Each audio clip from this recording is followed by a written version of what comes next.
Hello students, કેમ છો બધાય? Good morning to all of you.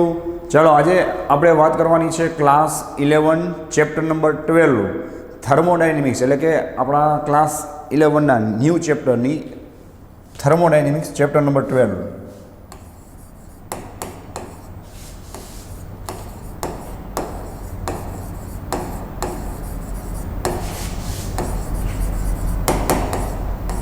Ready? હા, આપણે વાત થઈ હતી પ્રમાણે કે ભાઈ આપણા એનસીઈઆરટી મુજબ 11th સ્ટાન્ડર્ડની અંદર chapter number 11, chapter number 12 and chapter number 13 છે. એ ત્રણેય ચેપ્ટર શું છે ભાઈ? હીટ અને ટેમ્પરેચરને રિલેટેડ છે, બરાબર ને? જેમાંથી આપણે તમને યાદ હશે કે લાસ્ટ લેક્ચરની અંદર આપણે 11th ચેપ્ટર છે એટલે કે થર્મલ પ્રોપર્ટીઝ ઓફ મેટર, અને એની બહુ ડિટેલમાં આપણે બધી ચર્ચા કરી હતી. બિકોઝ એનો ઘણો બધો કોન્સેપ્ટ એ થર્મોડાયનેમિક્સમાં એપ્લાય થાય, એટલે એને પણ તમે થર્મોડાયનેમિક્સ કહી શકો, બરાબર છે? અને પછી આપણે છેલ્લા 3 લેક્ચર છે, બરાબર છે, એમાં ઘણા બધા અથવા તો ઓલમોસ્ટ બધા ઇમ્પોર્ટન્ટ એમસીક્યુ છે એ સોલ્વ કરી અને આપણે એને પૂરું કર્યું હતું, બરાબર છે? તો આજથી આપણે ન્યૂ ચેપ્ટર સ્ટાર્ટ કરવાનું છે થર્મોડાયનેમિક્સ. તો તમને પણ ખ્યાલ છે ભાઈ કે thermodynamics is a branch of physics that is related to temperature and heat. Ready? તો આમાં પણ શું છે ભાઈ? ટેમ્પરેચર અને હીટની જ વાત આવશે. તો પછી તમને પહેલો જ ક્વેશ્ચન એ થાય કે ભાઈ ચેપ્ટર 11 ચેપ્ટર 12માં ફરક શું છે? તો તમે આખું આમ વિચારો શાંતિથી, તો તમને આઈડિયા આવે. જુઓ કે 11th ચેપ્ટરમાં આપણે લોકોએ પહેલાં થર્મોમેટ્રી સ્ટડી કર્યું, પછી કેલોરીમેટ્રી સ્ટડી કર્યું, બરાબર છે? અને પછી આપણે હીટ છે એ કયા કયા ટાઈપથી શું થાય? કન્ડક્ટ થાય, કે ભાઈ કન્ડક્શન છે, કોન્વેક્શન છે, રેડિયેશન છે, એ બધું શીખ્યા. તો એમાં ક્યાંય તમે એ વસ્તુ વિચારી કે ભાઈ ત્યાં આપણે ક્યાંય વર્કની કે એની કંઈ વાત ના આવતી.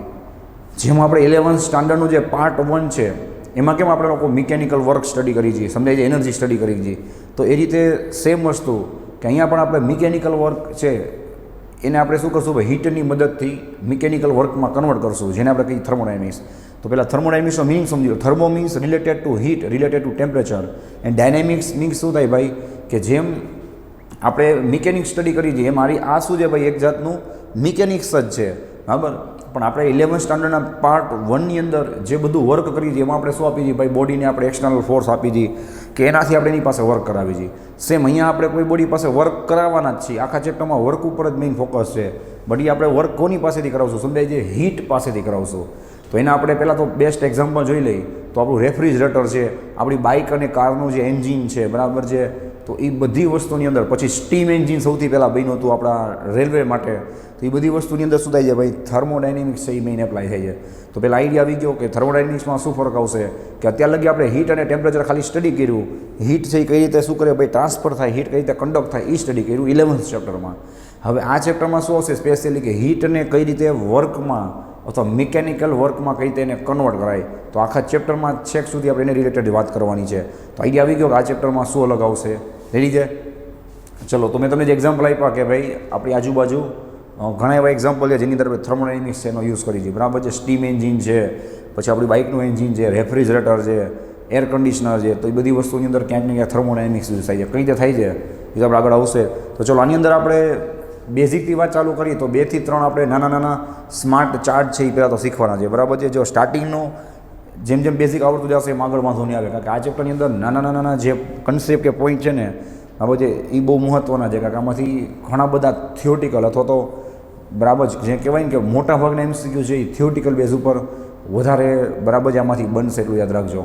મેથેમેટિકલ ઇક્વેશન્સ આવશે પણ બહુ ઓછા આવશે, ને આવશે એ પણ કેવા આવશે? એકદમ ઇઝી આવશે, બરાબર છે? તો એ ખાસ ધ્યાન રાખજો. ચલો, તો થર્મોડાયનેમિક્સની અંદર આપણે સૌથી પહેલાં વાત કરી તો એક પહેલું આપણે શોર્ટ આઉટ કરશું, બરાબર છે?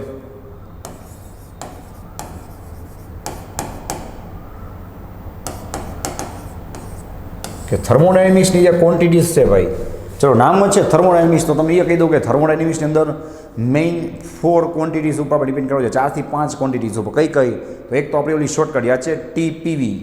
TPV means temperature, pressure, volume, internal energy and work, બરાબર? આ 4 કે 5 ક્વોન્ટિટી ઉપર જ આખું ચેપ્ટર છે, બરાબર છે? તો થર્મોડાયનેમિક્સની જે ક્વોન્ટિટીઝ છે એ કઈ કહેવાય? તો કે મેં તમને કીધું એ પ્રમાણે, બરાબર છે? તો ક્વોન્ટિટીઝ છે એ ટોટલ 2 ટાઈપની આવશે. આ જ વસ્તુ હું તમને પાછી યાદ કરાવીશ ચેપ્ટર નંબર 13માં કાઇનેટિક થિયરી ઓફ ગેસીસમાં. પહેલાં કહી દઉં છું, બરાબર છે? આ પાછું હું તમને ત્યાં યાદ કરાવીશ, કારણ કે આ જગ્યાએ ચેપ્ટર 13માં 2માં આ તમારે જરૂર પડશે. કઈ રીતે તમને હમણાં કહું જ છું, બરાબર? ચલો, ક્વોન્ટિટીઝ. તો ક્વોન્ટિટીઝ છે એ ટોટલ ટુ ટાઈપ્સની આવશે, બરાબર. મેક્રોસ્કોપિક, શોર્ટમાં જ લખું છું, બરાબર. મેક્રોસ્કોપિક ક્વોન્ટિટી તમે સમજી જજો, રેડી. And microscopic. ચલો, આ ચેપ્ટરની અંદર કોઈ પૂછે, સાંભળજો ભાઈ, કે થર્મોડાયનેમિક્સ છે એની અંદર તમે જેટલું એક્સપ્લેનેશન કરશો, બરાબર છે, જેટલું ઓબ્ઝર્વેશન કરશો એ શું હશે, તો યાદ રાખજો એ બધું મેક્રોસ્કોપિક હશે. શું બેને શું ફરક જે તમને કહું છું, નામ જ છે મેક્રો અને માઇક્રો. મેક્રોસ્કોપિક કોને કહેવાય? તો એકદમ એક જ શબ્દમાં ગુજરાતીમાં આન્સર આપવો હોય તો ઉપર છેલ્લું, આપણે દેશી ભાષામાં વાત કરીએ તો એવું ઉપર છેલ્લું, બરાબર, કે જેની અંદર આપણે લોકોએ એટોમિક લેવલે કે મોલેક્યુલર લેવલે જવાની જરૂર નથી, right. We need not to go through the microscopic level, or you can say the atomic level or molecular level. એવી કે ભાઈ ત્યાં સુધી તમારે ઓબ્ઝર્વેશન કરવાની જરૂર નથી, તો એને શું કહેવાય? મેક્રોસ્કોપિક કહેવાય. ને માઇક્રોસ્કોપિકમાં શું આવે? તો જેની અંદર આપણે એટોમિક લેવલે કે પાર્ટિકલ લેવલે જઈ અને આપણે કોઈ ક્વોન્ટિટીનું ઓબ્ઝર્વેશન કરી કે એને મેઝર કરી, તેને શું કહેવાય? માઇક્રોસ્કોપિક કહેવાય. રેડી છે? તો આ બધું બેઝિક એમસીક્યુઝમાં કામમાં આવશે, થિયોરિટિકલ એમસીક્યુમાં. ચલો, તો આની ડેફિનેશન નથી લખતો, તમે સમજી ગઈ છો મેક્રોસ્કોપિક. આનું એક તમને હમણાં એક સિમ્પલ એક્ઝામ્પલ આપી દઉં છું, બરાબર, એટલે બે વચ્ચે ફરક સમજાઈ જશે. દેશી એક્ઝામ્પલ, બરાબર. ચલો, તો માઇક્રો અને મેક્રોમાં આપણે ડિફરન્સ સમજવું હોય તો સિમ્પલ વાત છે ભાઈ, કે સપોઝ તમે ડૉક્ટર પાસે ગયા હોય કે ભાઈ તમે કહો ભાઈને શરદી છે કે તાવ થઈ ગયો છે, વોટેવર, બરાબર. તો પહેલાં એ શું કરશે ભાઈ, કે તમારા ડાયરેક્ટ રિપોર્ટ તો નહીં કરાવે, બરાબર. તમને 2 દિવસની ચેક કરી દવા આપી દેશે. તો એને શું કર્યું ભાઈ? ઉપર છેલ્લું તમારું ખાલી ચેકઅપ કર્યું, સમજાય છે? તો એ શું થયું? મેક્રોસ્કોપિક. આ એક એક્ઝામ્પલ છે બે વચ્ચે સમજવા માટે, સમજાય ભાઈ? માઇક્રોસ્કોપિક કોની કહેવાય? કે ભાઈ તમે 2 દિવસ પછી જાઓ છો અને તમે કહેશો કે હજી બરાબર થયું નથી, તો હવે એ શું કરશે ભાઈ? રિપોર્ટ કરાવશે કે ભાઈ કાંઈ ઇન્ટરનલ પ્રોબ્લેમ નથી ને એમ. તો તમારી પાસે રિપોર્ટ કરાવશે તો બધા બાયોલોજીવાળાને તો ખાસ ખબર હોય કે બધા કાઉન્ટ્સ મેઝર કરે, હિમોગ્લોબિન આન તે. તો એની અંદર શું કરશે ભાઈ? તમે જોઈ શકો છો ને ભાઈ, કે પાર્ટિકલ લેવલે કે માઇક્રો લેવલે જઈ અને પછી ઓબ્ઝર્વેશન કરશે, અને એ પ્રમાણે શું કરશે ભાઈ? તમને મેડિસિન્સ એટલે કે દવા આપશે. પાકું છે? તો એને જે ઓબ્ઝર્વેશન કર્યું શું થયું ભાઈ? માઇક્રોસ્કોપિક. સમજાઈ ગયું? તો માઇક્રોસ્કોપિકની અંદર જેટલું આપણે સ્ટડી કરશું ભાઈ, એની અંદર તમારે ક્યાંય જોઈ લેજો, હું તમને દર વખતે યાદ કરાવીશ કે ભાઈ પાર્ટિકલ લેવલે, મોલિક્યુલર લેવલે ક્યાંય પણ ઓબ્ઝર્વેશન કરવાની વાત નહીં આવે, સમજાય છે ભાઈ? તો આ બધી એવી ક્વોન્ટિટીઝ છે કે જે તમે શું કરી શકો છો? ડાયરેક્ટલી મેઝર કરી શકો છો by your experience or by your observation, સમજાય છે? અને આ બધી વસ્તુની અંદર તમારે શું કરવું પડે ભાઈ? ડાયરેક્ટલી તમે મેઝર કરી શકો નહીં. તો આપણું ચેપ્ટર છે, યાદ રાખજો, બરાબર છે, ચેપ્ટર નંબર 12. ખ્યાલ આવે છે? એમાં બધું મેક્રોસ્કોપિક આવશે. ચલો, એના મેક્રોસ્કોપિક ક્વોન્ટિટીઝના એક્ઝામ્પલ આપું તમને, તો શોર્ટમાં જ લખું છું આપણી shortcut TPV, temperature, pressure, volume, internal energy.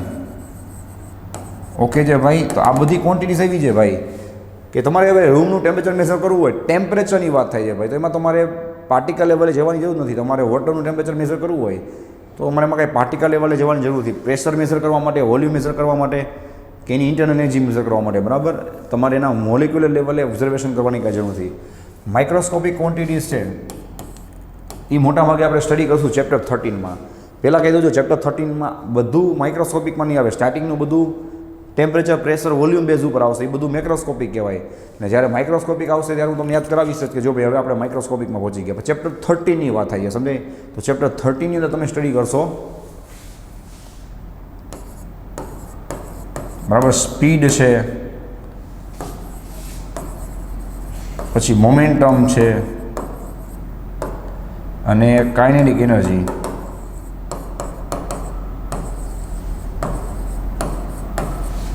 Ready? અને બ્રેકેટમાં લખી દઉં છું, તમને આઈડિયા આવે.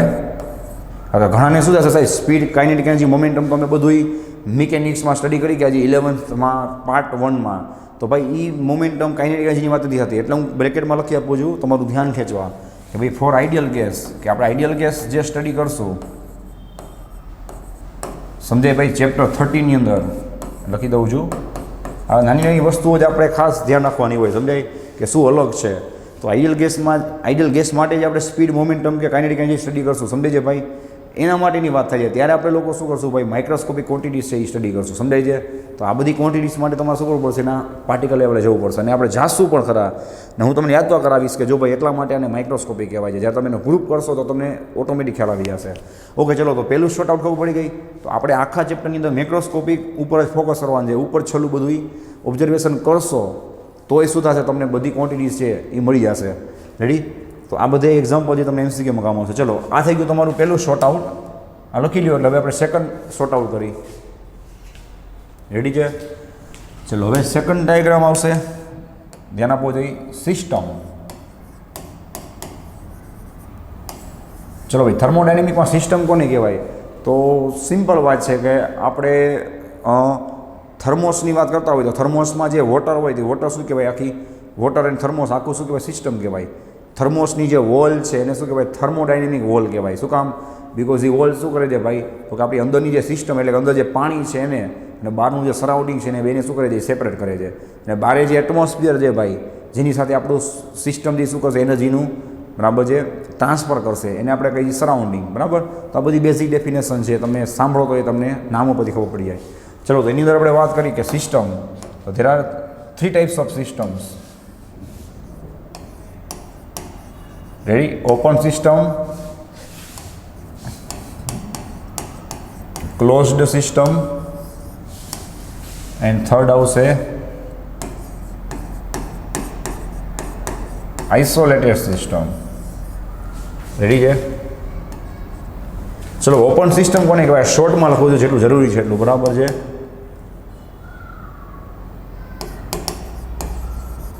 in which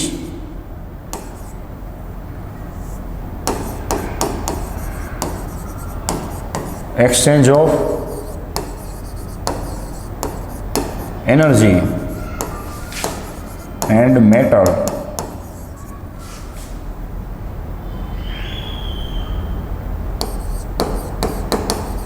between system and surrounding.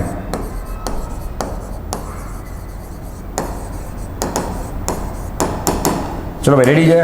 તો ઓપન સિસ્ટમ કોને કહેવાય ભાઈ? કે જેની અંદર એનર્જી અને મેટર બે શું થશે? આપણી સિસ્ટમ અને સરાઉન્ડિંગ વચ્ચે એક્સચેન્જ થશે. બરાબર છે?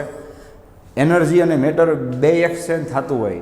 બરાબર છે? તો એને શું કહેવાય? ઓપન સિસ્ટમ કહેવાય. નામ જ છે ઓપન સિસ્ટમ, કે જેની અંદર એનર્જી તો બહાર જશે સરાઉન્ડિંગમાં, એઝ વેલ એઝ થોડું ઘણું મેટર પર શું થશે ભાઈ? સરાઉન્ડિંગમાં બહાર જાય. તો એને શું કહેવાય? ઓપન સિસ્ટમ કહેવાય. બરાબર છે? પછી આપણે વાત કરી ક્લોઝ સિસ્ટમ.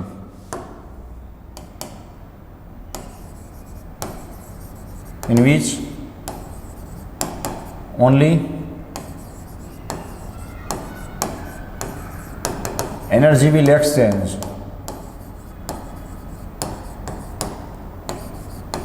not matter. એ આપણું મેટર જે રિએક્શન નહીં થાય. બરાબર છે? વિથ સરાઉન્ડિંગ ખાલી એનર્જી એક્સચેન્જ થશે. તો ઘણા એવા બેઝિક એક્ઝામ્પલ તમે લઈ શકો છો. બરાબર? આપણે પ્રેશર કુકર હોય, પ્રેશર કુકરને તમે બંધ કરી નાખો તો શું થાય? બોલો જોઈએ. ને પછી તમે એની અંદર પાણી ભરી અને તમે એને ગરમ કરો તો શું થાય? કે જે વોટર છે એ તો એમને જ રહેવાનું, એની જે સ્ટીમ છે એ પણ અંદર જ રહેવાની છે, તો એ એક્સચેન્જ નહીં થાય. બટ એની જે હીટ છે એ તો શું થાય? સરાઉન્ડિંગ સાથે એક્સચેન્જ થઈ શકે ને ભાઈ. બરાબર છે? જ્યારે ક્લોઝ સિસ્ટમનું એક્ઝામ્પલ આપણે લેવું હોય, સોરી ઓપન સિસ્ટમમાં, તો આપણે ક્લોઝની વાત થઈ. ઓપનનું તો તમે એ જ કુકર છે, તમે જ્યારે પાણી ગરમ કરીને કુકરને ખોલ નાખો તો શું થાય? કે એની જે સ્ટીમ છે એ બહાર નીકળી જશે. તો સ્ટીમની અંદર પણ શું હશે? તમને ખબર જ છે કે નાના નાના શું હશે? વેપરાઇઝડ વોટર પાર્ટિકલ હશે. તો એ શું થાય છે ભાઈ? સરાઉન્ડિંગ સાથે એક્સચેન્જ થશે અને પોતાની એનર્જી પર એક્સચેન્જ કરશે. કુકર બંધ હોય, બરાબર છે, તો શું થશે ભાઈ? ખાલી હીટ એનર્જી થોડી થોડી એક્સચેન્જ થશે સરાઉન્ડિંગ સાથે. હવે એનું મેટરથી તો શું રહેશે? કુકરની અંદર જ રહેશે. ખ્યાલ આવે? તો એને ક્લોઝ કહેવાય. અને કુકર ખોલ નાખો તો શું થઈ ગઈ? Open system. ચલો, તો close system, open system, close કોને કહેવાય? ખ્યાલ આવી ગઈ? કે જેની અંદર આપણી એનર્જી ઓનલી એનર્જી એક્સચેન્જ થઈ શકશે, બટ મેટર એક્સચેન્જ નહીં થાય. બરાબર છે? તો કુકર છે એ બંધ હોય ત્યારે મેટર બધું અંદર જ હોય, એનર્જી થોડી ઘણી એક્સચેન્જ થઈ શકે. બરાબર? એની જે વોલ્સ છે એમાંથી, કારણ કે કુકરની વોલ કેવી હોય? કન્ડક્ટિંગ હોય. સમજાય? અને એ જ કુકર છે એને તમે ઓપન કરી નાખો તો એમાંથી શું થશે ભાઈ? ગરમ કર્યા બાદ ઓપન કરો તો શું થાય? એમાંથી સ્ટીમ પણ બહાર નીકળવાની અને એનર્જી તો બહાર નીકળશે આમાંય. તો શું થાય? Open system. અને આઇસોલેટેડ કોને કહેવાય? તો બધાને ખબર જ હોય, કેમિસ્ટ્રીમાં તમે સ્ટડી કરો છો. બરાબર? in which no exchange of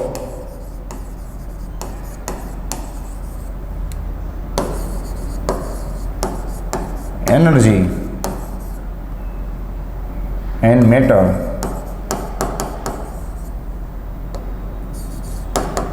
with surrounding.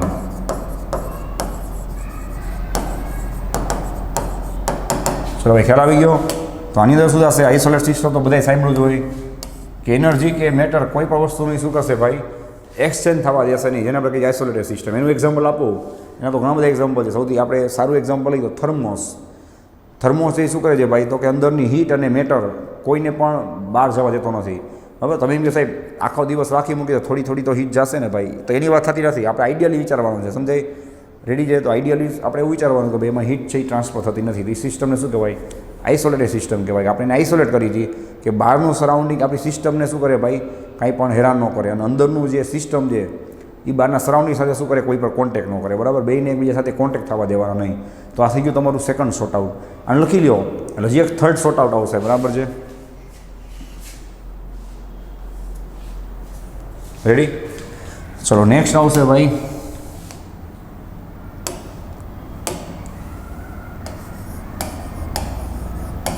Thermodynamic equilibrium.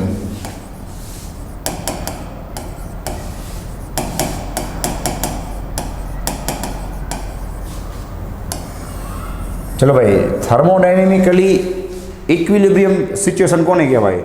બરાબર? તો એમાં ત્રણ ટાઈપ આવશે, ધ્યાન આપજો ભાઈ. Mechanical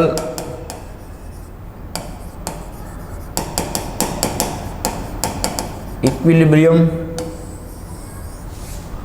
second one is chemical equilibrium,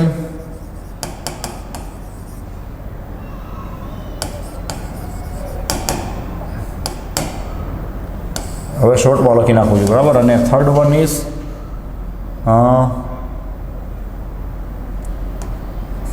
yes thermal equilibrium. Ready છે ભાઈ? તો તમારી થર્મોડાયનેમિક સિસ્ટમ છે. થર્મોડાયનેમિક સિસ્ટમ મતલબ કે તમે વોટર છે આપણી બોડી વિચારી શકો છો, પછી કોઈ પણ ગેસ વિચારી શકો છો, બરાબર? કે જેના ઉપર આપણે વર્ક કરવાનું છે, બરાબર છે? તો જેનાથી આપણે વર્ક કરાવવાનું છે તે સિસ્ટમ જે થર્મોડાયનેમિકલી ઇક્વિલિબ્રિયમમાં ક્યારે કહેવાય ભાઈ? તો જ્યારે એ સિસ્ટમ ઉપર યાદ રાખજો ભાઈ, કોઈ મિકેનિકલ ફોર્સ ના લાગતો હોય, કોઈ કેમિકલ રિએક્શન ના થતા હોય, અને થર્મલી શું હોય? એનું ટેમ્પરેચર કેવું હોય? કોન્સ્ટન્ટ હોય. લખી જ આપું છું, બરાબર? તો મિકેનિકલ ઇક્વિલિબ્રિયમ કોને કહેવાય? તો કે ભાઈ નો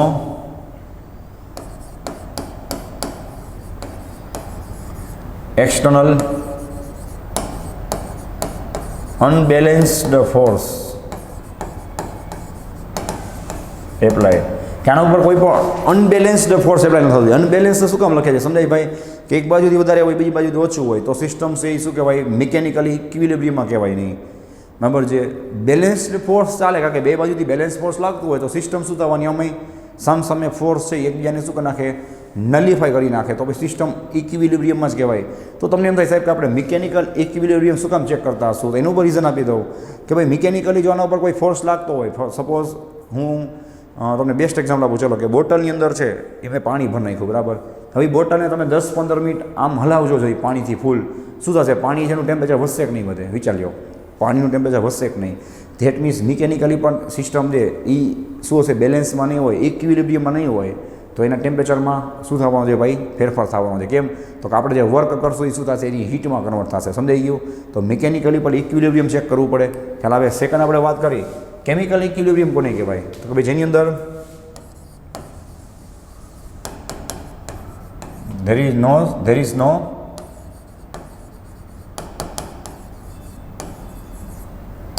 if there is no chemical reaction occurred. કે આની અંદર કોઈ પણ ટાઈપની કેમિકલ રિએક્શન ના થાય, પછી કોઈ પણ આયન્સ છે કે કોઈ પણ પાર્ટિકલ્સ એ શું થતા હોય કેમિકલી ક્યાંય પણ શું કરે? એક્સચેન્જ ના થાય, તો શું કહેવાય? એને કેમિકલ ઇક્વિલિબ્રિયમ કહેવાય, બરાબર છે? અને થર્મલ ઇક્વિલિબ્રિયમ કોને કહેવાય? બધાને આવડે છે.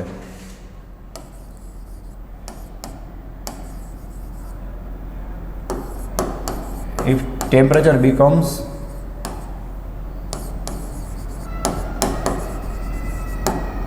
Constant for all parts of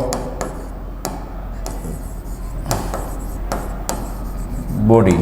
than શોર્ટમાં લખ્યું છે, બરાબર.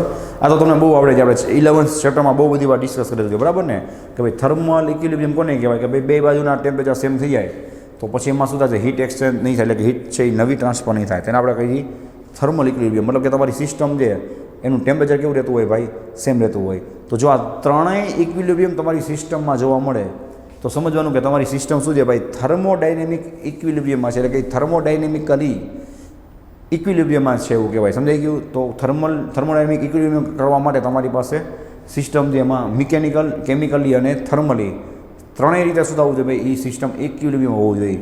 તો આ બધા બેઝિક પોઈન્ટ આપણે શું કામ ડિસ્કસ કરી ખ્યાલ આવે છે ભાઈ, કારણ કે ઘણીવાર એવું બને કે આપણે ઇમ્પોર્ટન્ટ બધું વાંચીને ગયા હોય અને આવા બેઝિકમાંથી ક્વેશ્ચન આવે, બરાબર છે. ચલો આ લખાઈ જાય એટલે તરત જ આપણે લોકો શું કરી દઈએ ભાઈ, આ થર્મોડાયનેમિક્સનો 0th લો સ્ટાર્ટ કરી દઈએ. તમને પહેલાં જ કહી દઉં, તમને યાદ જ હશે, થર્મોડાયનેમિકની અંદર ટોટલ 3 લોસ આવશે. કેમિસ્ટ્રીમાંય તમારે સેમ વસ્તુ આવે છે, 0th લો, ફર્સ્ટ લો અને સેકન્ડ લો. કેમિસ્ટ્રી કરતાં અહીંયા કઈ રીતે અલગ પડશે એ પણ તમને સમજાવી દઉં કે અહીંયા આપણે વર્ક બાજુ એપ્લિકેશન બેઝ આપણે વધારે આગળ વધશું.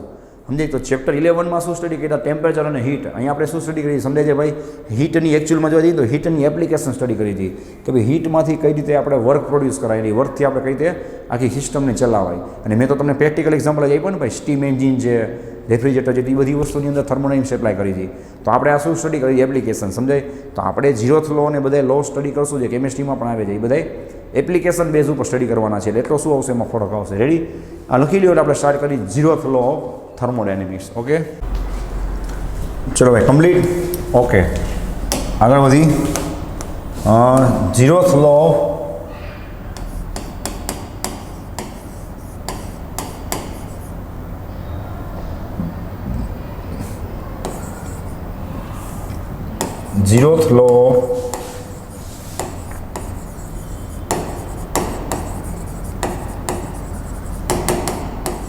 થર્મોડાયનેમિક્સ. ચલો એકદમ બેઝિક લો છે, બરાબર છે, બહુ કાંઈ છે નહીં.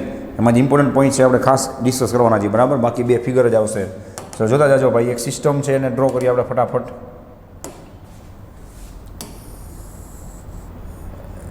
ચલો એક આખી સુધી સિસ્ટમ છે આપણી, બરાબર, જેની અંદર આપણે એની હોલ્સ ડ્રો કરી નાખી.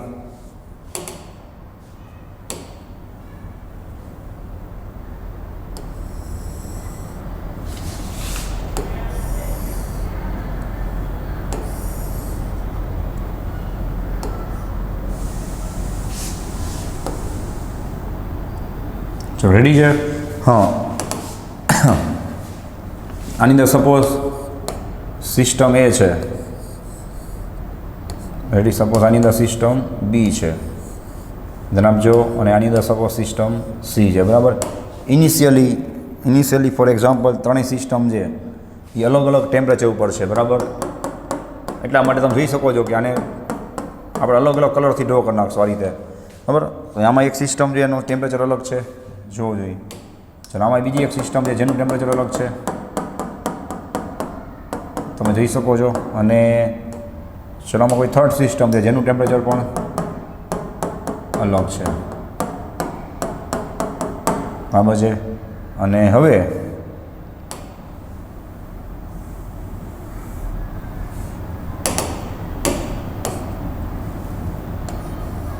આપણે એને વોલ્સથી સેપરેટ કરવાનું છે. રેડી છે? ચલો આની અંદર આપણે સપોઝ અહીંયા પહેલાં વોલ્સ રાખશું.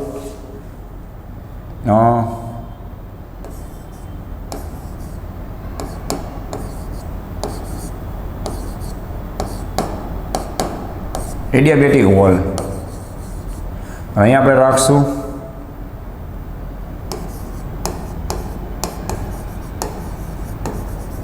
Isothermal wall. આ શું છે તમને કહું જ છું, સાંભળજો, લખી દઉં છું. હવે આઇસોથર્મલ વોલ કોને કહેવાય?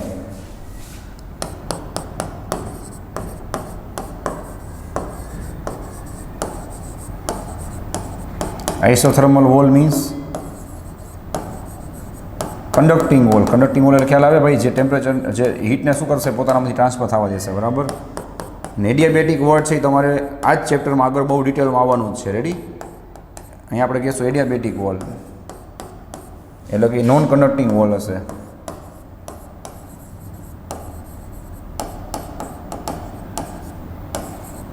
Non conducting wall. Adiabatic wall કોને કહેવાય ભાઈ? Which will not allow any heat exchange. કે એડિયાબેટિક મીન્સ શું થાય? તમારે કેમિસ્ટ્રીમાં આ વર્ડ આવશે, બરાબર, કે નોન કન્ડક્ટિંગ વોલ. આપણે એડિયાબેટિક પ્રોસેસ સ્ટડી કરશું, બરાબર. અત્યારે વોલની વાત આવે છે, તો મેં તમને બે નામ શું કામ લખાવ્યા? કારણ કે ઘણીવાર એમસીક્યુમાં શું છે કે આપણે બેઝિક નામ ન આપેલા હોય, આ રીતના નામ આપે તો તમે ફસાઈ ન જાઓ, બરાબર. તો એડિયાબેટિક વોલ કોને કહેવાય ભાઈ? જે હીટ એક્સચેન્જ થવા નહીં દે, બરાબર. Which will not allow any type of heat exchange between two systems. And isothermal wall કોને કહેવાય? Which is conducting wall which will allow the heat exchange between two systems. Ready છે? ચલો ભાઈ, અહીંયા આપણે આઇસોથર્મલ વોલ રાખી હતી, બરાબર છે, તમે જોઈ શકો છો. આઇડિયાબેટિક વોલ છે. આઇડિયાબેટિક વોલ હોય એટલે આ જે એ અને બી સિસ્ટમ છે ભાઈ, એ હીટ એક્સચેન્જ, એ અને બી એકબીજા સાથે હીટ એક્સચેન્જ કરી શકશે નહીં. હવે જે બટ આ આઇસોથર્મલ વોલ છે ભાઈ, તો આ એ અને બી છે એ બે, આ આઇસોથર્મલ વોલ મતલબ કે એમાંથી તો શું થાય? હીટ ટ્રાન્સફર થઈ શકે, સમજાય છે? તો એમાંથી શું કરશે ભાઈ? આ સિસ્ટમ સી સાથે શું કરશે? સિસ્ટમ સી સાથે પોતાની હીટ એક્સચેન્જ કરશે, બરાબર. અહીંયા આપણે એવું વિચારવાનું કે અહીંયા સિસ્ટમની શું છે ભાઈ? બધી રીતે ઇક્વિલિબ્રિયમમાં છે, બરાબર છે. હવે નેક્સ્ટ ફિગર શું ડ્રો કરશું બોલો જોઈએ? કે આ ત્રણેય સિસ્ટમ છે એ ક્યાં સુધી પોતાની હીટ એક્સચેન્જ કરશે? તો આપણે કેટલી બધી વાર રિપીટ કરેલું છે, બરાબર, કે ભાઈ જ્યાં સુધી બધાનું ટેમ્પરેચર શું થઈ જાય? સેમ ન થઈ જાય ત્યાં સુધી. મતલબ કે બધાએ જે એ થર્મલી ઇક્વિલિબ્રિયમમાં ન આવે ત્યાં સુધી, બરાબર ને, હીટ એક્સચેન્જ કર્યા કરશે. રેડી છે? તો ચલો સેકન્ડ ફિગર શું આવશે? ફટાફટ જોવો જોઈએ.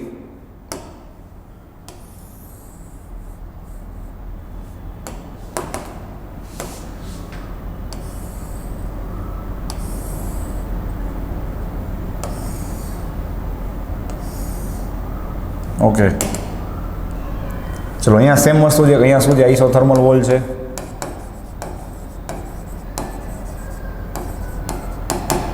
રેડી? અહીંયા છે adiabatic wall.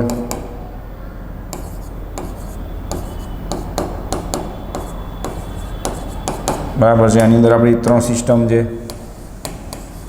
A, B and C. ચલો ભાઈ, સેકન્ડ ફિગર શું બતાવે છે?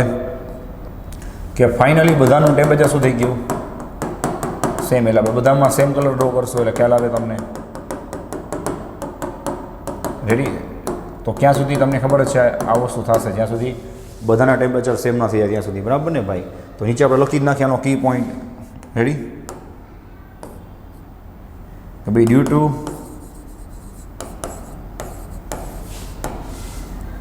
Adiabatic wall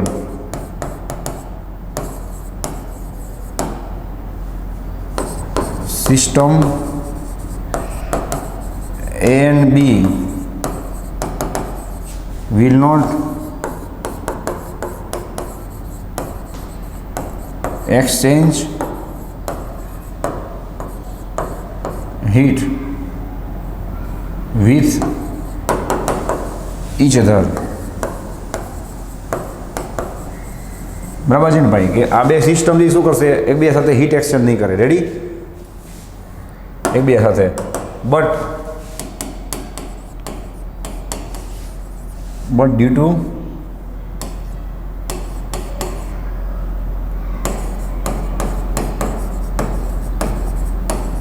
isothermal wall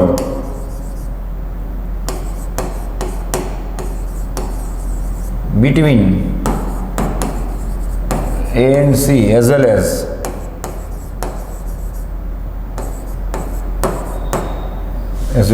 B and C.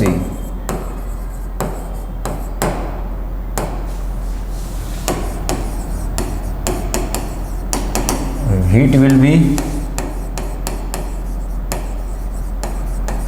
exchanged with C. બરાબર ને ભાઈ? કે C સાથે તો હીટ એક્સચેન્જ થઈ શકશે. તો ફાઇનલી ક્યાં સુધી હીટ એક્સચેન્જ થશે? તો લાસ્ટ પોઈન્ટ શું લખવાનો ભાઈ? કે heat will exchange till temperature of ABC, system ABC becomes same. Ready ભાઈ? કે ત્રણેય ટેમ્પરેચર શું થશે ભાઈ? સેમ થશે ત્યાં સુધી શું થશે? બરાબર, કે આ છે એ એક્સચેન્જ કર્યા કરશે, શેને? હીટને એક્સચેન્જ કરશે, બરાબર. જેવું ટેમ્પરેચર બધાનું સેમ થઈ જશે એટલે હીટ એક્સચેન્જ કરવાનું શું કરી નાખશે, બંધ કરી નાખશે. તો તમે જોયું ભાઈ કે ફાઇનલી થયું શું, હવે એને જ્યારે થર્મોમીટરથી જ્યારે આ ત્રણેય સિસ્ટમના ટેમ્પરેચર મેઝર કર્યા તો એને જોયું કે ત્રણેયનું ટેમ્પરેચર શું આવે છે, સેમ આવે છે. બરાબર. આપણે એ અને બીને શું કર્યું છે જોવો જોઈએ ભાઈ, ઇડિયાબેટિકલી કનેક્શનમાં રાખ્યા છે. મતલબ આપણે એ બે વચ્ચે હીટ એક્સચેન્જ થવા ન દીધું તોય ત્રીજી બોડીના લીધે શું થયું ભાઈ, એ ત્રણેય વચ્ચે અથવા તો આ બેના ટેમ્પરેચર કેવા થઈ ગયા, સેમ થઈ ગયા. બરાબર છે. તો એ ત્રણેય શું કર્યું ભાઈ, આ બે શું કર્યું, થર્ડ બોડી સાથે પોતાનું ઇક્વિલિબ્રિયમ છે બરાબર એ સેટ કરવાની શું કરી ટ્રાય કરી. બરાબર, જેમાં લખેલું છે. અને પછી થર્ડ ફિગર શું આવશે આ પહેલાં જોઈ લો એકવાર ચલો. અને પછી એનું શું આવશે, સ્ટેટમેન્ટ. આ બરાબર છે. હવે હા, નેક્સ્ટ વાત કરી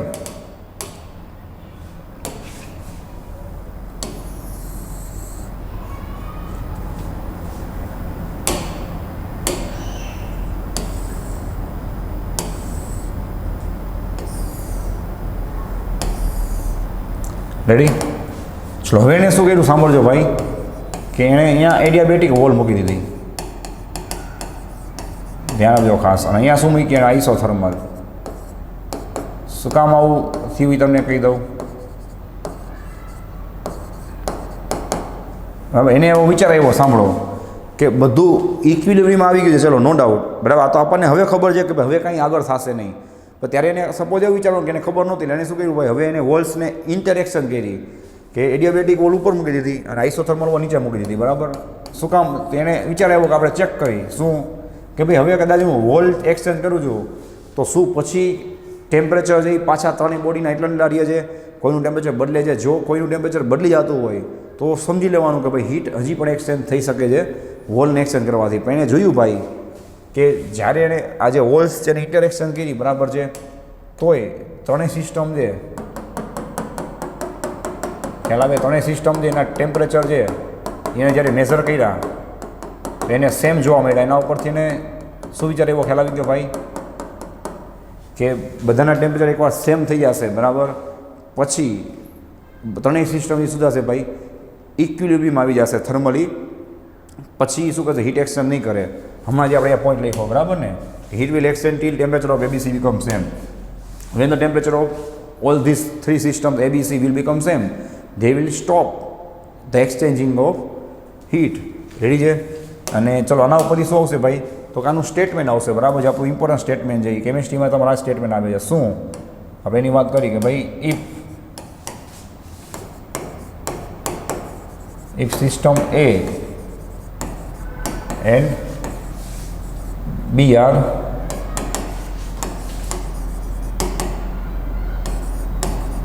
in thermal equilibrium with system C,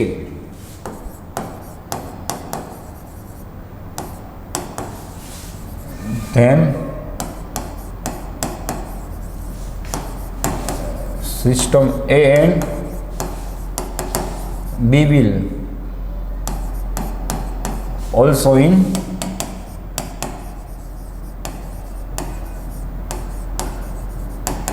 thermal equilibrium. બરાબર ને ભાઈ, કે જો સિસ્ટમ એ અને બી છે જો એ શું હશે ભાઈ, સિસ્ટમ સી સાથે થર્મલ ઇક્વિલિબ્રિયમ હશે એ અને બી બે, તો સમજી લેવાનું કે સિસ્ટમ એ અને બી પર શું થશે ભાઈ, એકબીજા સાથે થર્મલ ઇક્વિલિબ્રિયમ આવી જશે. બરાબર, will be also in thermal equilibrium with each other.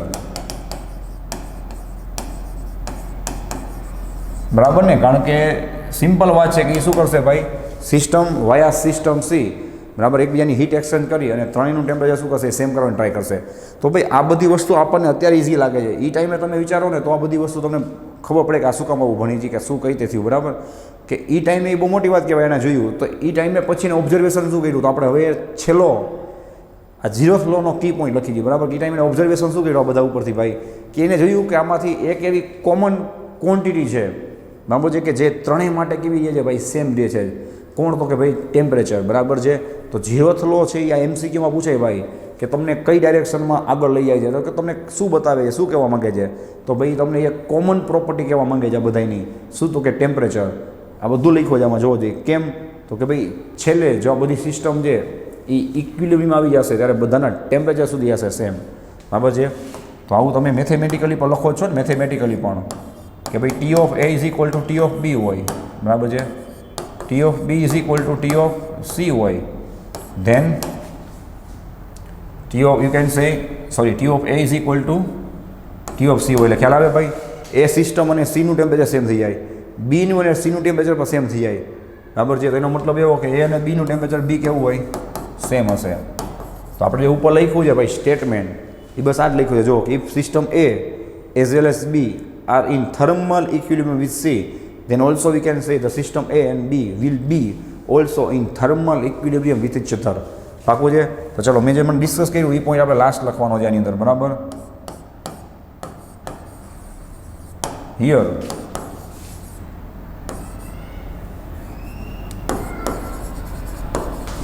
Here the common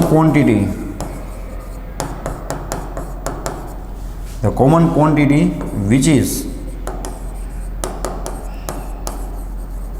same for all systems.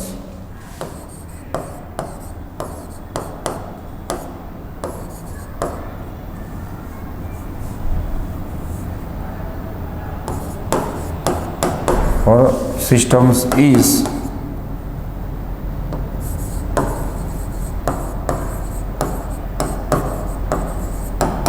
Temperature. બરાબર ને ભાઈ, કે ટેમ્પરેચર જે શું છે ભાઈ, અહીંયા કોમન પ્રોપર્ટી છે બધા માટે. બરાબર છે. So the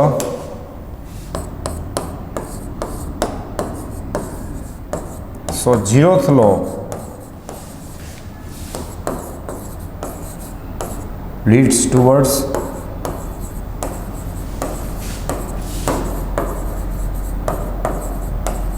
temperature. રેડી છે. તો આ તમને એમસીક્યુમાં કામ આવશે. બરાબર. કે એનો મતલબ કે ભાઈ ઝીરોથ લો જે શું બતાવે છે ભાઈ, ઇટ લીડ્સ ટુવર્ડ્સ ટેમ્પરેચર, કે આપણને ટેમ્પરેચરની ડાયરેક્શનમાં લઈ જાય છે, કે ટેમ્પરેચર વિશે ડિસ્કશન કરે છે અને ઓબ્ઝર્વેશન કરાવે છે કે ભાઈ બધી પ્રોપર્ટીઝ છે, બધી ક્વોન્ટિટીઝ છે ભાઈ, એ જ્યારે થર્મલ ઇક્વિલિબ્રિયમમાં આવશે તો એ કઈ રીતે કહી શકાય, તો કે બધા વચ્ચે એક વસ્તુ કોમન હશે. શું? કે બધાનું ટેમ્પરેચર કેવું હશે ભાઈ, ફાઇનલી સેમ હશે. બરાબર છે. તો આ થઈ ગયો તમારો ઝીરોથ લો. અને લખી લો એટલે આપણે આગળ વધી. બરાબર.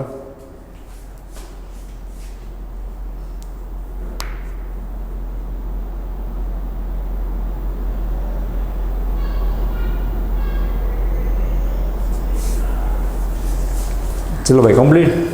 હવે આપણે આગળ બધી વર્ક બાજુ મેં કીધું ને કે ભાઈ, તો અહીંયાથી બરાબર હવે આપણે ડિસ્કસ કરશું કે ભાઈ હીટ અને કઈ રીતે વર્કમાં કન્વર્ટ કરાય. બરાબર છે. વર્ક ક્યારે પોઝિટિવ હોય, વર્ક ક્યારે નેગેટિવ હોય. ખાસ ધ્યાન રાખજો, કેમિસ્ટ્રીમાં વર્ક પોઝિટિવ નેગેટિવ છે એના કરતાં બરાબર મને ખ્યાલ છે ત્યાં સુધી અહીંયા આપણે ઊંધો કોન્સેપ્ટ આવશે. હવે ત્યાં તમારે આખો કેમિકલની ડાયરેક્શનમાં આખો ફંડામેન્ટલ હોય છે, ત્યાં શું આવે છે મને ખ્યાલ નથી. બટ આપણે અહીંયાની વાત કરીએ તો અહીંયાના જે તમને પ્રોપર રીઝન્સ છે એ તમને મળી જશે. બિકોઝ આપણે અહીંયા મિકેનિકલ બાજુ વધારે આગળ વધવાનું આવે, સમજાય છે, એપ્લિકેશન વાઇઝ. તો અહીંયાના જે બધા રીઝન્સ છે, ખ્યાલ આવે છે ભાઈ, એ બધા શું હશે, અલગ હશે કે ભાઈ Y the work is positive or negative in particular situation. બરાબર છે. તો અહીંયા ધ્યાન જો પ્લસ માઇનસ ઊંધું આવશે, તમને પહેલાં જ કહી દઉં છું, એટલે કોઈ પૂછે નહીં. બરાબર છે. તો શું કામ પ્લસ માઇનસ કઈ રીતે આવે છે બધું હવે આપણે ડિસ્કસ કરશું એટલે તમને પરફેક્ટ આઈડિયા આવી જશે. બરાબર. વિથ પ્રૂફ, મેથેમેટિકલી પ્રૂફ તમને ખ્યાલ આવશે. ચલો, તો નેક્સ્ટ હેડિંગ શું હશે ધ્યાન આપજો ભાઈ, એકદમ ઇઝી પ્રૂફ છે. Work done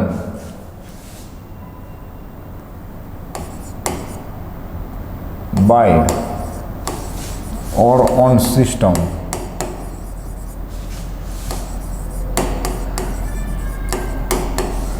at constant temperature. Ready. Work done by system or on system, બે આમાં કવર કરી લેશું ને ભાઈ આપણે, કે કાં તો સિસ્ટમ પોતે વર્ક કરે, બાય ઓર ઓન. ખ્યાલ આવે છે ભાઈ, સિસ્ટમ પોતે વર્ક કરે તો શું થાય અને સિસ્ટમની ઉપર વર્ક થાય તો શું થાય. આ ધ્યાન રાખજો ભાઈ, શું લખ્યું છે, એટ કોન્સ્ટન્ટ ટેમ્પરેચર. આમાં એક એક વસ્તુ છે ઇમ્પોર્ટન્ટ છે એવી જ મેં લખેલી છે, એટલે આમાંથી કાંઈ પણ ડબલ ન કરતા. બરાબર. વર્ક ડનની વાત છે. ચલો, તો આપણે એની ફટાફટ પહેલાં બેઝિક ફિગર ડ્રો કરી લઈ. ચલો, ફોર એક્ઝામ્પલ સપોઝ એક કન્ટેનર છે. બરાબર. એક કન્ટેનર છે, રેડી, જેની અંદર એક આ રીતે ગેસ ફિલઅપ કરેલો છે.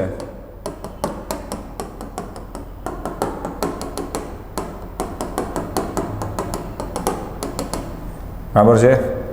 ઓકે, જોવો જોઈએ. અને એની અંદર આપણે શું કરીએ, એક પિસ્ટન મૂકી દઈએ. બરાબર. એની અંદર એક આપણે પિસ્ટન મૂકી દઈ.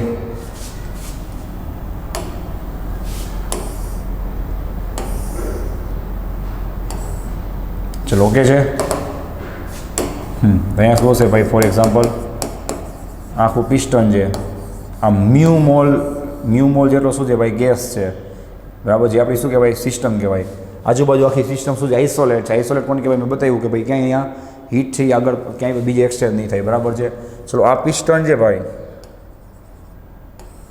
આવી ફિગર જે આપણે આગળ એકવાર ડ્રો કરશું, બરાબર. એને શું કરો તમે આ રીતે એક વ્હીલ સાથે આ રીતે તમે બરાબર છે કનેક્ટ કરી દો તો શું થશે ભાઈ કે વ્હીલ છે એ વર્ક કરશે. કઈ રીતે એની આપણે હમણાં ચર્ચા કરી જઈએ ને પછી એનું શું હશે ભાઈ મેથેમેટિકલ પ્રૂફ આવશે. અહીંયાથી તમે હીટ પ્રોવાઈડ કરો છો, પાકું છે. ચલો હવે આ પિસ્ટન એ શું થશે ભાઈ, ફોર એક્ઝામ્પલ મૂવ થશે, બરાબર. એટલે એ શું કરશે, ડેલ્ટા છે ડેલ્ટા એક્સ જેટલું ફોર એક્ઝામ્પલ ઉપર જશે, બરાબર. અથવા ડીએક્સ જેટલું શું કરશે ભાઈ એ ફોર એક્ઝામ્પલ ઉપર જશે આ રીતે, બરાબર છે.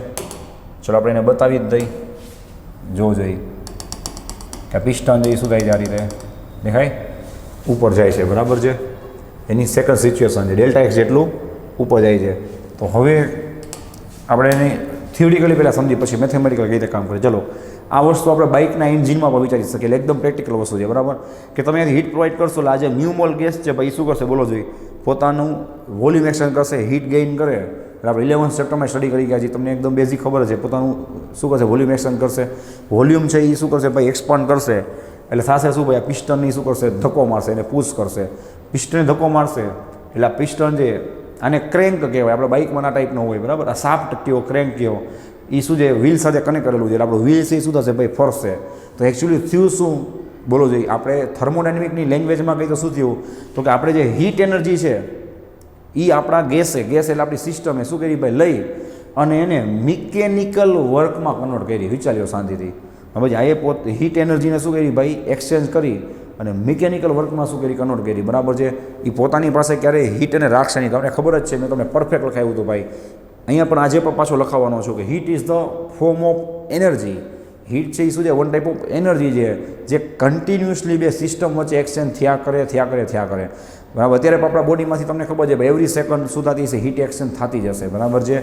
અને એ શું કરશે એને મિકેનિકલ વર્કમાં કન્વર્ટ કરશે, બરાબર છે. તો મેં તમને કીધું હતું ને કે આમાં એની એપ્લિકેશન આવશે કે હીટ છે એ વર્કમાં કઈ રીતે એને કન્વર્ટ કરે છે. તો હવે ક્યારે છે એ વર્ક પોઝિટિવ કહેવાય, ક્યારે વર્ક નેગેટિવ કહેવાય. હવે ફોર એક્ઝામ્પલ જોજો ભાઈ પિસ્ટન ઉપર પહોંચી ગયું, વધારાનો ગેસ છે આપણે કોઈ સિસ્ટમ થ્રુ ફોર એક્ઝામ્પલ અહીંયાથી આપણે શું કરી નાખી ભાઈ બારે કાઢ નાખી, બરાબર છે. જોવો જોઈએ ખ્યાલ આવે. અહીંયાથી આપણે શું કરી નાખી ફોર એક્ઝામ્પલ અહીંયાથી આપણે વધારાનો ગેસ છે બારે કાઢ નાખી, અહીંયા આપણે ડ્રો કરી નાખી. એટલે કે આ પિસ્ટન જેવું અમુક આના કરતાં ઉપર જશે એટલે અહીંયાથી બધો ગેસ બહાર નીકળે. જેવો ગેસ બહાર નીકળે એટલે થાય શું ભાઈ આના ઉપર પ્રેશર જે લાગતું હતું ઓછું થઈ ગયું. પ્રેશર ઓછું લાગે એ ભેગું શું થાય પિસ્ટન ભપ દેતા નીચે આવે ને. કેમ તો કે તમે જ્યાં લગી કન્ટિન્યુઅસલી એને હીટ આપતા હોય ત્યાં સુધી હીટ પાસે શું હોય પ્રોપર એનર્જી હોય કે પિસ્ટનને શું કરી શકે ઉપર લઈ જઈ શકે, સમજાય છે. જેવું પિસ્ટન આજે આને સાયલેન્સર પણ કહી શકાય કે આજે આમાંથી શું થશે હીટ શું થશે બહાર નીકળવાની ચાલુ થઈ જશે. પિસ્ટન ઉપર જશે આમ જો એ ભેગું આ ગેસ બધો આમથી બહાર નીકળે ને, બધો ગેસ બહાર ન નીકળે ભાઈ. કેમ કહું છું કે થોડો ગેસ હજી બહાર નીકળવો હોય ત્યાં સુધી ગેસની જે તાકાત છે, ગેસની હીટ એનર્જી થોડીક શું નીકળી ગઈ બહાર નીકળી ગઈ. ગેસની જેવી હીટ એનર્જી થોડીક બહાર નીકળે એ ભેગું શું થાય પિસ્ટન છે એ પાછું નીચે આવે કારણ કે પિસ્ટનની તાકાત હવે વધી ગઈ કે પિસ્ટનનું જે વેઇટ છે એને શું કરી શકે છે આપણો જે ગેસ છે હવે એને શું કરી શકે પુશ કરી શકતો નથી એટલે તરત પિસ્ટન નીચે આવશે ને. આવું થાય એમાં જ આપણો ફાયદો છે. કેમ ભાઈ તો જ તમારું જે આ વ્હીલ છે એ કન્ટિન્યુઅસલી રોટેટ થયા કરે. કેમ જો આ તમે એક્સચેન્જ ના મૂકો તો અહીંયાથી હીટ આઈપાસ કરો તો શું થાય બોલો ભાઈ કે આ જે પિસ્ટન ઉપરને ઉપર જ રહે, ઉપરને ઉપર રહે તો તમારો વ્હીલ એકવાર ફરે પછી સ્ટોપ થઈ જાય, સમજાય છે. તો આમાંથી હીટ એક્સચેન્જ થશે તો પાછું શું થશે ભાઈ ગેસ છે એ થોડો વીક પડે, નબળો પડે, વળી પિસ્ટન નીચે આવે. જેવું પિસ્ટન નીચે આવે વળી ગેસ ગરમ થાય ધીમે ધીમે, વળી પિસ્ટન ઉપર જાય એટલે આખું વ્હીલ તમારું કન્ટિન્યુઅસલી ફર્યા કરે, સમજાય છે ભાઈ. તો આ રીતે શું થાય છે ભાઈ હીટ એનર્જી છે એને આપણે શું કરી દઈએ મિકેનિકલ વર્કમાં કન્વર્ટ કરી દઈએ, પાકું છે. ચલો અને વર્કની વાત આવે એટલે તમારું ચેપ્ટર નંબર 6 એનું ઇક્વેશન આવે તો ત્યાંથી જ આપણે સ્ટાર્ટ કરી. વચ્ચે જે હું તમને પોઈન્ટ્સ કહેતો જાઉં એ તમારે ખાસ ધ્યાનમાં રાખવાનો, બરાબર. એ ક્યાંક ને ક્યાંક કામ આવતા છે. ચલો તો વર્ક ડનનું ઇક્વેશન છે એ ચેપ્ટર 6માં બધા ભણી ગયા છો તમે, આવડતું દઈશે. Work done W is equal to in integration F into dx. Ready? ચલો આઈનું ઇનિશિયલ વોલ્યુમ છે, ફોર એક્ઝામ્પલ આઈનું ફાઇનલ વોલ્યુમ છે, પાકું? ત્યાં તમે V1 V2 લખો તો બી ચાલશે. ચલો વાતને આગળ વધારી. So double is equal to VI into VF.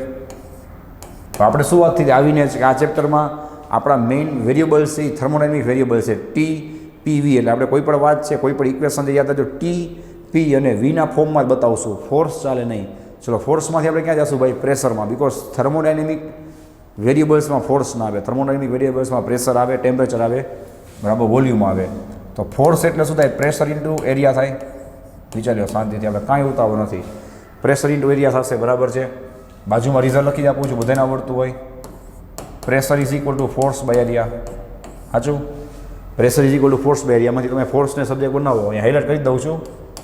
જેના ઉપર આપણે ફોકસ કરશું એને હું હાઇલાઇટ કરીશ, તમારું ધ્યાન રાખજો. ચલો મેં એફની જગ્યાએ શું લખ્યું છે? દેખાય? P ઇન્ટુ એફને મેં સબ્જેક્ટ બનાવ્યા. પ્રેશરનું ઇક્વેશન તમને આવડતું હોય, એરિયાને સામે જવા દો. હવે વાત આગળ વધારી. ચલો નાઉ W ઇઝ ઇક્વલ ટુ, હવે ધ્યાન રાખજો ભાઈ, ફિઝિક્સમાં આપણે એરિયા ઇન્ટુ ડિસ્ટન્સ કોને કહીએ? વોલ્યુમને કહીએ છીએ ને. જોઈ રહ્યું છે ને, dx જેટલું એ શું કરશે ભાઈ? ડિસ્પ્લેસમેન્ટ કરશે આ પિસ્ટન, બરાબર છે? તો પિસ્ટન ઉપર જશે તો કેટલું વોલ્યુમ વધ્યું છે બોલો જઈ? તો કે એરિયા ઇન્ટુ ડીએક્સ, જેટલું ડિસ્પ્લેસમેન્ટ કર્યું ને જેટલો એનો એરિયા છે એટલું શું થયું હોય? ગેસનું વોલ્યુમ એક્સપાન્ડ થયું હોય. તો હું એરિયા ઇન્ટુ ડીએક્સની જગ્યાએ શું લખી શકું બોલો જઈ? VI into VF P into DV. સાચું? બરાબર છે ને? કે આટલું વોલ્યુમમાં શું થયું ભાઈ? Small small small small change થયા કરશે, બરાબર છે? ચલો વાતને આગળ વધારી. હવે પ્રોબ્લેમ શું પડશે? સાંભળજો કે પ્રેશર છે અહીંયા કોન્સ્ટન્ટ તો નહીં હોય, કે તમે જેમ ગરમ કરશો એમ પ્રેશર વધતું જશે. તો પ્રેશરને બહાર કઢાઈ નહીં, કારણ કે તમે એમ કહો સાહેબ કાંઈ પ્રોબ્લેમ નથી, પ્રેશરને બહાર કાઢી નાખો, DV છે એનું ઇન્ટિગ્રેશન શું થાય? V થાય. તો ન ચાલે ને ભાઈ, કારણ કે પ્રેશર જે કોન્સ્ટન્ટ જેવું ક્યાંય ક્લેરિફિકેશન કરેલું નથી. કોન્સ્ટન્ટ કોણ છે? ટેમ્પરેચર છે. ને બીજું અહીંયા પ્રેશર ચેન્જ થશે, પ્રેશર વિશે કોઈ ઇન્ફોર્મેશન તો છે નહીં. તો હવે આપણે બુદ્ધિ શું ચલાવશું ભાઈ? જો જઈ. તો હવે પ્રેશરને આપણે ફોકસ કરવા માટે, પ્રેશર છે એના વિશે કોઈ ક્લેરિફિકેશન નથી, કોન્સ્ટન્ટ જે એવું પણ ન કહેવાય. તો પ્રેશરને કાઢવા માટે આપણે શું કરશું ભાઈ? આઈડિયલ ગેસ ઇક્વેશન લખશું. આઈડિયલ ગેસ ઇક્વેશન વિશે આપણે ચેપ્ટર 11માં વાત થઈ હતી થોડી ઘણી, ચેપ્ટર 13માં પણ આવશે. શું? ઓકે ભાઈ, PV is equal to mu RT. ચલો આ ઇક્વેશન મૂકવાથી કેટલા ફાયદા થશે જોવો જોઈએ. કે P ને સબ્જેક્ટ બનાવશું, દેખાય? તો V ક્યાં જશે? નીચે. દેખાય? હવે સમજી ગઈશું કે આ જે P ની વેલ્યુ છે એ આપણે મૂકી દેશું. એનાથી કેટલા ફાયદા થશે જોવો જોઈએ. એક તો P વિશે કંઈ ક્લેરિફિકેશન નથી, કોન્સ્ટન્ટ જેવું કહેવાય નહીં, કે આપણે ઇન્ટિગ્રેશનની બહાર કાઢી નાખી. તો P છે એ પિક્ચરમાંથી નીકળી ગયો. બીજું મ્યુ છે એ મોલમાં આવી ગયો, જોવો જોઈએ એની ક્લેરિફિકેશન કે કેટલા મોલ ગેસ છે. ટેમ્પરેચરનું આપણે મેઇન કામ હતું, એક કોન્સ્ટન્ટ ટેમ્પરેચર એ આવી ગયું. અને વોલ્યુમ છે એ ચેન્જ થાય છે એ પણ આવી ગયું. વોલ્યુમનું તો આપણે ખાસ કામ હતું, કેમ? તો કે આપણે અહીંયા ઇન્ટિગ્રેશન એ વોલ્યુમના ફોર્મમાં જ કરવાનું છે ને ભાઈ, with the respect of volume. Ready? ચલો વાતને આગળ વધારી, થોડુંક નાનું કરી નાખી, એકવાર જોઈ લો જોઈ. બરાબર છે? ઓકે, ચલો હવે ખાસ ધ્યાન આપજો. હા, નેક્સ્ટ આપણે પ્રૂફની વાત કરી. ચલો પછી હાથાની આવી જાય. આ Pની વેલ્યુ અહીંયા મૂકી દઈશ એટલે શું થશે ભાઈ? 100 W is equal to in integration VI to VF. ચલો ભાઈ, Pની વેલ્યુ અહીંયા મૂકશો એટલે શું થશે? મ્યુ RT બાય V થશે. Mu RT by volume with respect to DV. ચલો ભાઈ, હવે ધ્યાન આપજો ખાસ. તમે જોઈ શકો છો મ્યુ જે ગેસના આપણે મોલ લઈ લીધા પછી તો બદલે નહીં. R કોન્સ્ટન્ટ, ટેમ્પરેચર જોઈએ લખ્યું ઉપર કોન્સ્ટન્ટ છે. તો એક હજી એક તમને એક સલાહ આપી દઉં કે આજે હું તમને પ્રૂફ કરાવું છું ને એને આઇસોથર્મલ પ્રોસેસ કહેવાય. જે નેક્સ્ટ ટાઈમ એટલે કે આપણે જ્યારે 2-3 લેક્ચર પછી સ્ટડી કરશું, બરાબર છે, ત્યારે હું તમને પાછું યાદ કરાવીશ કે મેં તમને પ્રૂફ કરાવ્યું હતું. NCERTમાં આ પ્રૂફ આપેલું છે પણ 2 થી 3 સ્ટેપમાં આપ્યું છે, બરાબર? એમાંથી કંઈ ખબર નહીં પડે. પછી પ્રૂફનો મતલબ શું છે, એનાથી શું ફાયદો થાય, એમાંથી શું MCQ બને, એવું કંઈ ક્લેરિફિકેશન સરખું નહીં કરેલું હોય. એટલે પ્રૂફ વ્યવસ્થિત જોઈ લેજો. આઇસોથર્મલમાં હું યાદ કરાવીશ ત્યારે બીજી વાર પ્રૂફ નહીં કરાવું. આઇસોથર્મલમાં ડાયરેક્ટ આનું જે રિઝલ્ટ આવશે એ હું તમને લખીને બતાવીશ. આઇસોથર્મલ શું કામ કહેવાય? તો આઇસોથર્મલ એટલે શું થાય? ટેમ્પરેચર કોન્સ્ટન્ટ હોય. તો અત્યારે આપણે એટ કોન્સ્ટન્ટ ટેમ્પરેચર જ વાત કરી છે. ચલો, તો મ્યુ કોન્સ્ટન્ટ, R કોન્સ્ટન્ટ અને ટેમ્પરેચર કોન્સ્ટન્ટ છે એ ઉપર આપણે લખી જ નાખ્યું છે. પાકું છે. તો મ્યુ RT ને શું કરી નાખી? બહાર કાઢી નાખી. સમજાઈ ગયું? અહીંયા વધશે શું ભાઈ? 1/V DV. આ લિમિટ છે ને ભાઈ, લોઅર લિમિટ અપર લિમિટ, કે પહેલાં એનું ઇનિશિયલ વોલ્યુમ કેટલું હતું ને હવે એનું ફાઇનલ વોલ્યુમ કેટલું છે. ચલો, એની પહેલાં મેં તમને કીધેલું કે ભાઈ ઇક્વેશન પાકા કરી લેવાના. 1/V નું ઇન્ટિગ્રેશન શું થાય? ન ખબર હોય તો હજી પાછું લખી લેજો. ln V. ln છે એ પણ લોગ જ છે, પણ કેવો આવશે? નેચરલ લોગ, બરાબર? તો 1/V નું DVના રિસ્પેક્ટમાં ઇન્ટિગ્રેશન શું થાય ભાઈ? ln V થાય. V છે એ વોલ્યુમ છે, યાદ રાખજો. ચલો લિમિટ મૂકી દઈએ, initial limit, final limit. So W is equal to mu R T. ચલો હવે નેક્સ્ટ સ્ટેપ શું આવશે તમને ખબર છે ભાઈ, કે એકવાર વીની જગ્યાએ શું લખવાનું, વીએફ અપર લિમિટ, અને એકવાર વીની જગ્યાએ શું આવશે, લોઅર લિમિટ, અને વચ્ચે શું આવશે, minus. Means upper limit minus lower limit. શું આવશે બોલો છે, LN V of F minus LN V of I. બરાબર છે. ચલો હવે લોગનું સબટ્રેક્શન હોય તો મેથેમેટિકલ એની બાજુમાં જે વેલ્યુઝ છે એનું શું થાય ભાઈ, ડિવિઝન થાય. ના ખબર હોય તો હું બોલું જ છું. બરાબર છે. મ્યુ આર ટી લોગ વચ્ચે શું હોય, સબટ્રેક્શન હોય, તો તમે એને કોમન શું લખી શકો, લોગ. આને કહેવાય નેચરલ લોગ. એન એટલે નેચરલ, એલ એટલે લોગ. એની જે વેલ્યુઝ છે દેખાય છે વીએફ અને વીઆઈ, એનું શું થાય, ડિવિઝન થાય, વીએફ અપોન વીઆઈ. તો ફાઇનલી તમને આ ઇક્વેશન મળી ગયું, મોસ્ટ ટાઈપ ઇક્વેશન. બરાબર છે. ક્યારે કામ આવશે ઇક્વેશનની, મહેરબાની કરી યાદ રાખજો કે ભાઈ જ્યારે ટેમ્પરેચર શું હોય, કોન્સ્ટન્ટ હોય, ત્યારે ઇક્વેશન કામ આવશે. Ln mu R T into ln VF by VI. બરાબર છે. હજી એના બીજા ફોર્મેટ પર તમે લઈ શકો છો. એ ફોર્મેટ તમને અત્યારે નહીં કરાવું. બરાબર, જ્યારે આઇસોથર્મલ કરાવીએ છીએ ત્યારે હું તમને એ બીજાના ફોર્મેટે કરાવી દઈશ. બરાબર છે. અત્યારે આ ધ્યાનમાં રાખજો. ચલો કાકા, અત્યારે આપણું ફોકસ ક્યાં છે, મેઇન વર્ક ઉપર છે. પાકું છે. તો વર્ક કઈ રીતે હીટથી થાય છે, ચલો અને લખશો એટલે આના ઉપરથી કઈ રીતે એમસીક્યુ બને છે આપણે ખાસ ડિસ્કસ કરવાનું છે કે ભાઈ ક્યારે વર્ક ડન છે પોઝિટિવ લેવાય, ક્યારે વર્ક ડન નેગેટિવ લેવાય. બરાબર છે. ચલો આને ખાસ લખી લો વ્યવસ્થિત. આ તમારું મોસ્ટ ટાઈપ ઇક્વેશન છે. ઓકે ચલો ભાઈ, કમ્પ્લીટ. હવે આપણે આગળ વધી, આ ઇક્વેશન લખવાનું છે પાછું, ધ્યાન આપજો ખાસ. W is equal to mu R T to ln VF by VI. ચલો આ ઇક્વેશનમાંથી આપણે સ્માર્ટ ચાર્ટ બનાવી, ધ્યાન આપજો શું થાય છે. બરાબર છે. ચલો હવે ખાસ ધ્યાન આપજો ભાઈ, ક્યારે પોઝિટિવ કે ક્યારે નેગેટિવ કહેવાય. આજે લખવું છે એમાંથી ક્યાંય પણથી એમસીક્યુ બની શકે છે, કોઈ પણ લાઇનમાંથી. એટલે આખું કનેક્ટેડ છે, લોજિક ઉપર ચાલવા જાય, ક્યાંય ગોખવાનું નહીં આવે. બરાબર. ઇફ, ખાસ ધ્યાન આપજો ભાઈ, ઇફ સિસ્ટમ, બધા આન્સર તમારે આપવાના છે મનમાં. બરાબર. If system absorbs heat. ચલો બોલો જી, સિસ્ટમ હીટ એબ્ઝોર્બ કરે તો શું થાય, શાંતિથી વિચારો. આવડે છે બધાને. પોતાનું વોલ્યુમ એક્સપાન્ડ કરે તો લખી દઉં, એક્સપાન્ડ્સ વોલ્યુમ. પોતાનું વોલ્યુમ એક્સપાન્ડ કરશે ભાઈ. વોલ્યુમ એક્સપાન્ડ કરશે એનો મતલબ શું થાય બોલો મેથેમેટિકલી, કે એનું ફાઇનલ વોલ્યુમ કેવું હશે. વોલ્યુમ એક્સપાન્ડ થયું ક્યારે કહેવાય, જ્યારે એનું ફાઇનલ વોલ્યુમ છે ઇનિશિયલ વોલ્યુમ કરતાં વધારે હશે. હવે મેથેમેટિકલી ચેક કરો, આ ઇક્વેશન લખ્યું છે ભાઈ, એમાંથી આ ભણી જઈએ. ઘણા છોકરાઓ વાંચતા હોય તેનું ઉપર ધ્યાન ન હોય, કે ખબર ન હોય શું થાય છે. તો વીએફ વીઆઈ કરતાં મોટો છે. હવે મેથેમેટિકલી તમને નોલેજ હોવું જોઈએ. ના હોય તો હું તમને કહી દઉં કે ભાઈ આ ન્યુમેરેટર મોટો હોય અને ડિનોમિનેટર નાનો હોય તો ત્યારે તમને આન્સર કેવું મળશે, ઓલવેઝ પોઝિટિવ મળશે. લોગની વેલ્યુ છે એ ન્યુમેરેટરમાં મોટી હોય, ડિનોમિનેટરમાં નાની હોય, તો લોગની વેલ્યુ ઓલવેઝ પોઝિટિવ મળશે. સમજાય છે ભાઈ. તો મેથેમેટિકલી શું થશે, લખી દઉં છું તમારું ધ્યાન ખેંચવા તોય યાદ રાખજો. એલએન વીએફ બાય વીઆઈ છે ને ઇઝ ગ્રેટર દેન 0 મળશે. ગ્રેટર દેન 0 એટલે સમજાય છે ભાઈ, એને શું કહેવાય, પોઝિટિવ મળશે. પાકું છે. તો થોડુંક આને નાનું કરી નાખી જોવું જોઈએ, તમને કેવું મળશે, પોઝિટિવ મળશે. એનો મતલબ શું થયો ભાઈ, અને આમાંય તમને ખબર પડે, એકદમ કોમન સેન્સની વાત છે. વિચારો કે સિસ્ટમ હીટ લેતી હોય, હમણાં આપણે ફિગર ડ્રો કરી તેમાંથી વિચારવાનું છે, અને પોતાનું વોલ્યુમ એક્સપાન્ડ કરે, તે પોતે શું કરતી હોય ભાઈ, વર્ક કરતી હોય ને. વિચાર લ્યો, અહીંયા આ ગેસ છે એનું વોલ્યુમ એક્સપાન્ડ થશે તો એ પિસ્ટનને ધક્કો મારશે ને ભાઈ. તો ત્યારે શું કરતો હોય, પોતે વર્ક કરતો હોય ભાઈ. ત્યાં શું લખશો ભાઈ, સિસ્ટમ વિલ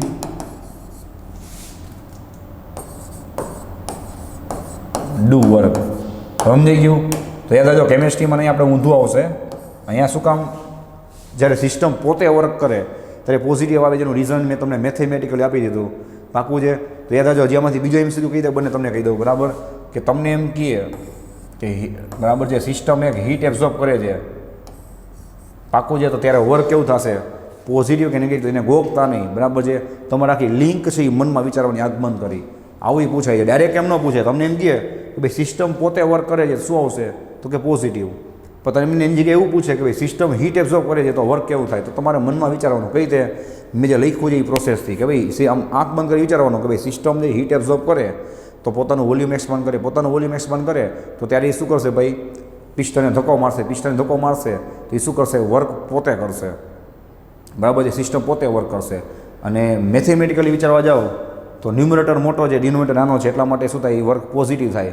એટલા માટે જ્યારે સિસ્ટમ યાદ રાખજો હીટ એબ્ઝોર્બ કરતી હોય એવું કહેવામાં આવે, અથવા હીટ પોતે સિસ્ટમ પોતે વર્ક કરે છે એવું કહેવામાં આવે, ત્યારે સમજવાનું કે ત્યાં વર્ક ડન શું હશે, પોઝિટિવ હશે. શું કામ હશે એનું પ્રોપર રીઝન તમને મળી ગયું, બરાબર છે. તોય તમારી પાસે હજી એક ચાન્સ છે, બાજુમાં આપણે હજી સેકન્ડ લખી જ છીએ, બરાબર.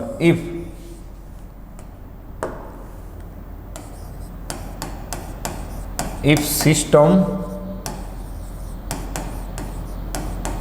રિલીઝિસ હીટ, કે ભાઈ સિસ્ટમ હીટ રિલીઝ કરશે તો શું થશે, બોલો જઈ.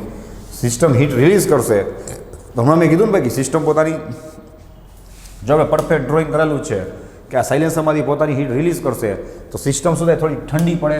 સિસ્ટમ ઠંડી પડે તો એ વીક થઈ જશે, એટલું બધું પ્રેશર નહીં આપે, બરાબર છે. તો શું થશે ભાઈ, બોલો, એનું વોલ્યુમ ડિક્રીઝ થશે. વોલ્યુમ ડિક્રીઝ થાય એવું ક્યારે કહી શકાય કે એનું જે ફાઇનલ વોલ્યુમ છે ભાઈ એ એના ઇનિશિયલ વોલ્યુમ કરતાં કેવું હોય, ઓછું હોય.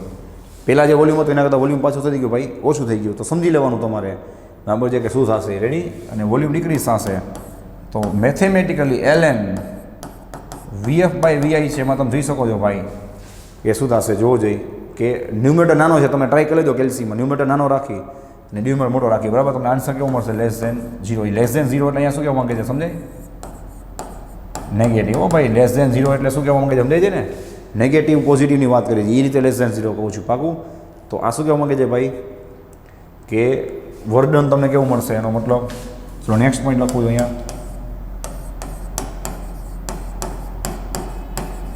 સો work will be done on the system. જ્યારે સિસ્ટમની ઉપર વર્ક થતું હોય, સિસ્ટમની ઉપર વર્ક ક્યારે થતું હોય, જ્યારે સિસ્ટમ પોતે શું થતી હોય, પોતાનું વોલ્યુમ ડિક્રીઝ કરતી હોય, કોન્ટ્રાક્ટ કરતી હોય, બરાબર છે. તો ત્યારે શું થશે ભાઈ કે યાદ રાખજો તમને વર્ક ડન કેવું મળશે, નેગેટિવ મળશે. તો કહેવાનો મિનિંગ શું છે કે હવે આ જ ક્વેશ્ચન તમને બે રીતે પૂછી શકે, ધ્યાન રાખજો. કઈ રીતે તમને એમ પૂછે ભાઈ કે સિસ્ટમની ઉપર વર્ક થાય, દેખાય ઓન ધ સિસ્ટમ, તો વર્ક કેવું આવે, તો કે નેગેટિવ. તમને એમ પૂછે કે જ્યારે સિસ્ટમ હીટ રિલીઝ કરતી હોય ત્યારે વર્ક કેવું આવે, તો ગોખવાની તમારે આખી લિંક વિચાર લેવાની કે સિસ્ટમ પોતે પોતાની હીટ રિલીઝ કરે તો વિચારવાનું કે પોતે કેવી પડે, ઠંડી પડે, પોતે વીક પડી જાય તો એ સિસ્ટમ ઉપર શું થશે ભાઈ, બીજું કોઈ વર્ક કરશે. હમણાં આપણે વાત થઈ હતી ને, પિસ્ટન શું આવશે, નીચે આવશે અને સિસ્ટમને દબાવશે, બરાબર છે. તો સિસ્ટમની ઉપર વર્ક ડન થશે અને એનું વોલ્યુમ ડિક્રીઝ થશે. વોલ્યુમ ડિક્રીઝ થતું હોય તો આ ઇક્વેશન મુજબ, બરાબર છે, આપણી પાસે પ્રૂફ છે કે ડિનોમિનેટર શું થાય, વધી જાય ને ન્યુમેરેટર ઘટી જાય. બાકી છે ભાઈ, એનો મતલબ કે તમને આન્સર શું મળશે, મેથેમેટિકલ નેગેટિવ મળશે.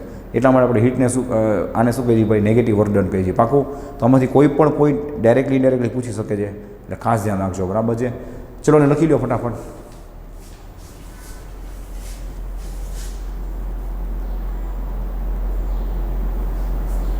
ચલો ભાઈ કમ્પ્લીટ. તો ફાઇનલી ખબર પડી ગઈ કે સિસ્ટમ પોતે વર્ક કરે તો પોઝિટિવ, સિસ્ટમની ઉપર વર્ક થાય તો નેગેટિવ, સિસ્ટમ હીટ એબ્ઝોર્બ કરે તો પોઝિટિવ, સિસ્ટમ પોતે હીટ રિલીઝ કરે તો નેગેટિવ. આપણું દેશી એક્ઝામ્પલ લઈ શકાય, જોવો જોઈએ કે હું મારું વોલ્યુમ આ રીતે એક્સટેન્ડ કરીશ તો મારી આજુબાજુમાં કોઈ હશે તો હું એને ધક્કો મારીશ, એટલે કે હું એના પર વર્ક કરીશ ને ભાઈ, જોવો આ રીતે, તો મારું વોલ્યુમ એક્સપાન્ડ થઈ ગયું, તો મેં એના પર શું કર્યું, વર્ક કર્યું. એ લોકો મને દબાવશે તો મારું વોલ્યુમ શું થશે, એકદમ કોન્ટ્રાક્ટ થશે, બરાબર છે. તો શું થયું ભાઈ, મારી ઉપર વર્ક થયું ને, મને કોઈએ, હું સિસ્ટમ થયું તો મારા ઉપર વર્ક કર્યું તો મારું વોલ્યુમ સુધી ડિક્રીઝ થઈ ગયું, સમજાય. તો આજે યાદ રાખવાનું કે વોલ્યુમ સિસ્ટમ ઇન્ક્રીઝ થશે એથી કોકને ધક્કો મારશે, પોતે વર્ક કરશે, અને સિસ્ટમ એનું વોલ્યુમ ડિક્રીઝ થશે તેની ઉપર કોક સમજી જવાનું કે ધક્કો મારતો હશે, એની ઉપર કોક વર્ક કરતો હશે, તો શું આવશે, વર્ક કેવું લેવાનું, તમારે નેગેટિવ લેવાનું. Ready, okay. ચલો હવે છેલ્લી એક નાનકડી વાત કરી, 2 થી 5 મિનિટની, MCQમાં કામ આવશે ને પછી આપણે આગળ વધશું નેક્સ્ટ ટાઈમથી, બરાબર. ચલો ભાઈ, તો નેક્સ્ટ આપણે વાત કરી તો આ વસ્તુ તો તમને ખબર જ છે, મેં તમને વાત કરેલી યાદ છે, હીટ. હીટની ડેફિનેશન શું છે ભાઈ, તો શોર્ટમાં લખું છું, ઓલરેડી ચેપ્ટર 11માં મેં તો નાખી લખાવેલી છે ભાઈ. ઇટ ઇઝ, આ શું કામ લખું છું તમે આઈડિયા આવી જશે. It is the form of energy which will transfer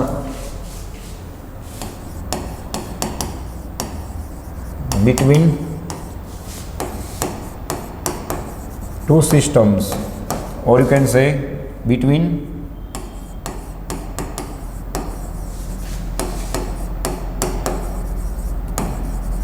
system and surrounding. શું કામ આવું થશે, ક્યાં સુધી થશે ભાઈ, ડ્યુ ટુ ટેમ્પરેચર ડિફરન્સ, બરાબર છે. અમે તમને પહેલાં લખાવેલું છે એટલે થોડુંક સ્પીડમાં લખ્યું છે કે ભાઈ આપણને ખબર હીટ છે એ શું છે? વન ટાઈપ ઓફ એનર્જીનું ફોર્મ જ છે, જે શું કરશે? કન્ટિન્યુઅસલી ટ્રાન્સફર થયા કરશે. કોની વચ્ચે? કાં તો કે બે સિસ્ટમ વચ્ચે, અને કાં તો સિસ્ટમ અને સરાઉન્ડિંગની વચ્ચે. ક્યાં સુધી ભાઈ? જ્યાં સુધી ટેમ્પરેચર ડિફરન્સ હોય ત્યાં સુધી. જેવું બેનું ટેમ્પરેચર સેમ થઈ જશે તો હીટ એક્સચેન્જ થવાનું બંધ થઈ જશે, બરાબર છે? તો આના ઉપરથી તમે શું કહી શકો ભાઈ? કે એની સિસ્ટમ, હવે તમારા માટે નવો પોઈન્ટ આવશે, ધ્યાન રાખજો, એટલે મેં ડેફિનેશન લખી, બરાબર?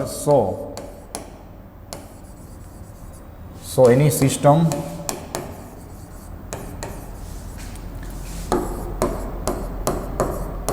can possess heat energy. જેને તમે કહી શકો છો ભાઈ એની ઇન્ટરનલ એનર્જી. એ શું છે? હમણાં આપણે ઇન્ટરનલ એનર્જી કોને કહેવાય આપણે લખવાના છે, તમારા માટે નવું જ છે. Any system can possess heat energy, not heat. આ બહુ આઈએમસી માટે બહુ ઇમ્પોર્ટન્ટ ધ્યાન જો વસ્તુ છે. કોઈ પણ સિસ્ટમ પાસે ભાઈઓ એવું કહી શકાય હીટ એનર્જી છે, હીટ છે એવું ન કહેવાય. કેમ? તો કે હીટ તો શું છે? વન ટાઈપ ઓફ પ્રોસેસ છે જે કન્ટિન્યુઅસલી સુધારવાની, જે ઉપર લખ્યું છે રેડી કી તો ટ્રાન્સફર થયા જ કરવાની છે. કોઈ પણ સિસ્ટમ જે એની પાસે હીટ એનર્જી એવું છે એવું કહેવાય. એની પાસે હીટ છે એવું ન કહેવાય, કારણ કે હીટ તો શું છે ભાઈ? વન ટાઈપ ઓફ ક્વોન્ટિટી છે, આપણે ડિફાઇન કરેલી, બરાબર છે? જે કન્ટિન્યુઅસલી શું થશે ભાઈ? ટ્રાન્સફર થયા કરશે, બરાબર? જે કોઈ રિઝર્વ નહીં થાય. તો કોઈ પણ સિસ્ટમ પાસે શું હશે? ઇન્ટરનલ એનર્જી છે કે હીટ એનર્જી છે એવું કહેવાય, બરાબર છે? હીટ છે એવું કહેવાય નહીં. હીટને કોઈ રિઝર્વ ના કરી શકે. હીટ એનર્જી છે જે શું થશે ભાઈ? કન્ટિન્યુઅસલી ટ્રાન્સફર થશે, એને આપણે હીટ કહીએ છીએ, સમજાય છે? તો હીટ તો શું છે? વન ટાઈપ ઓફ પ્રોસેસ છે, પ્રોસેસ કોઈ રિઝર્વ ના થાય. ખ્યાલ આવે છે ભાઈ? ઓકે, તો આ વાત થઈ હીટની. ચલો જોઈ લ્યો, અને નાનું કરી નાખી. હવે આવશે નેક્સ્ટ, જે આપણે આગળથી આવેલું, બરાબર? Internal energy. મેં કીધું હતું ને કે આ ચેપ્ટરના મેઇન 4 હીરો છે, TPV ઇન્ટરનલ એનર્જી, અને 5મો હીરો છે વર્ક, બરાબર? તો ઇન્ટરનલ એનર્જી જેને આ ચેપ્ટરમાં આપણે લોકો સિમ્બોલ આપી છે યુ, ઘણા ચેપ્ટરમાં યુ ઈ પણ હશે. હવે આનું કંઈ મસ્ત એક યુનિફિકેશન કહી દઉં ને ભાઈ, યુનિફિકેશન. તો જેમ આપણે મિકેનિક્સમાં જેને આપણે મિકેનિકલ એનર્જી કહી છીએ ને, સમજાય છે ભાઈ? એને થર્મોડાયનેમિક્સમાં આપણે ઇન્ટરનલ એનર્જી કહી છીએ. ખ્યાલ આવે? એ ટાઈપનું છે. તો ઇન્ટરનલ એનર્જી કોને કહેવાય ભાઈ? It is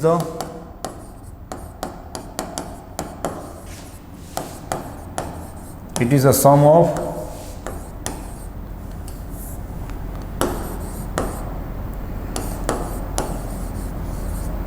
molecular. ચલો એકમાં બે કામ કરી નાખી, શોર્ટમાં લખી નાખી. Sum of kinetic energy due to molecular motion, બરાબર ને ભાઈ? સિસ્ટમ પાસે મોલેક્યુલર મોશન, એટલે કે મોલેક્યુલ્સ તમને ખબર છે કન્ટિન્યુઅસલી શું કરતા હશે ભાઈ? મૂવ થતા હશે. તો એના લીધે એની પાસે કંઈક સ્પીડ હશે, એના લીધે એની પાસે કંઈ કાઇનેટિક એનર્જી હશે, બરાબર? Is the sum of kinetic energy. એ કાઇનેટિક એનર્જી ક્યાંથી આવી? એ મેં અહીંયા લખી નાખ્યું છે, બરાબર? એટલે એક ડેફિનેશનમાં બે કામ થઈ જાય, ઓલું અલગથી લખવું ન પડે, પાકું છે ન? તો ખરેખર ડેફિનેશન શું છે? એટલી જ છે કે it is the sum of kinetic energy અને internal energy of any system. પણ મેં પછી બીજું એ લખવું પડે કે ભાઈ કાઇનેટિક એનર્જી કઈ ક્યાંથી આવી? તો કે મોલેક્યુલર મોશનમાંથી. એટલે મેં બેને શું કરી નાખ્યું? મિક્સ કરી નાખ્યું છે. It is the sum of kinetic energy due to molecular motion. આ બધાય તમારા એમસીક્યુનો પોઈન્ટ છે, યાદ રાખજો, બરાબર છે? And potential energy due to configuration. એની જે કન્ફિગરેશન જેના લીધે એની પાસે કંઈક શું હશે ભાઈ? પોટેન્શિયલ એનર્જી પણ હશે. બ્રેકેટમાં લખું જ છું ભાઈ, ડ્યુ ટુ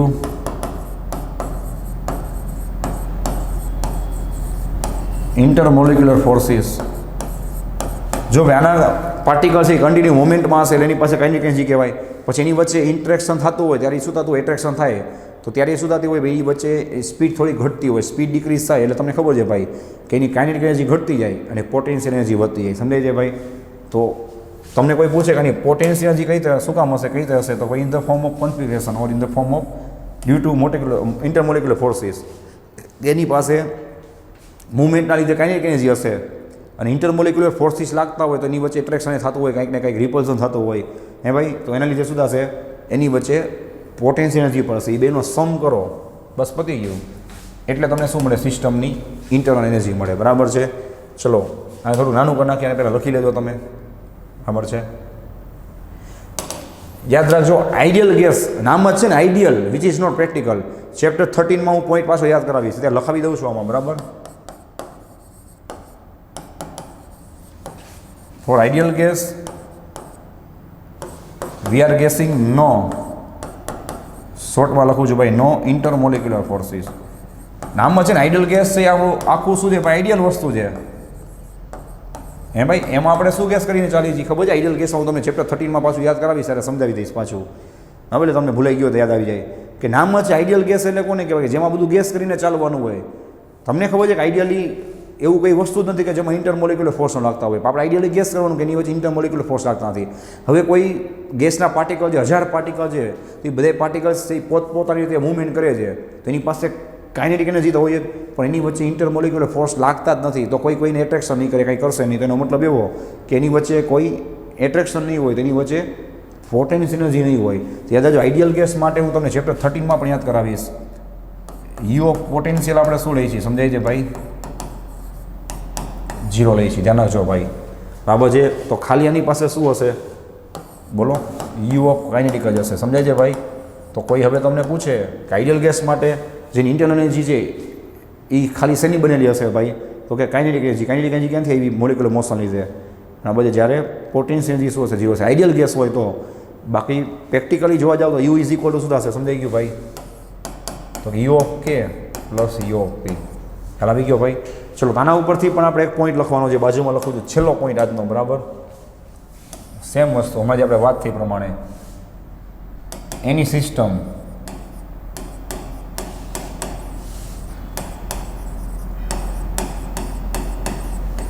can possess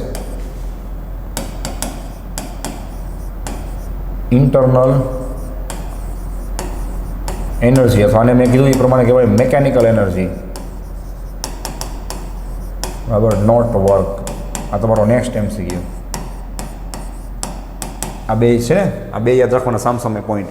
આમાં મેં શું કહ્યું ભાઈ? એની system can possess heat energy. કોઈ સિસ્ટમ પાસે હીટ એનર્જી છે અથવા ઇન્ટરનલ એનર્જી છે એવું કહેવાય. હીટ છે એવું ના કહેવાય. સેમ કે કોઈ પણ સિસ્ટમ પાસે ઇન્ટરનલ એનર્જી કે મિકેનિકલ એનર્જી છે એવું કહેવાય.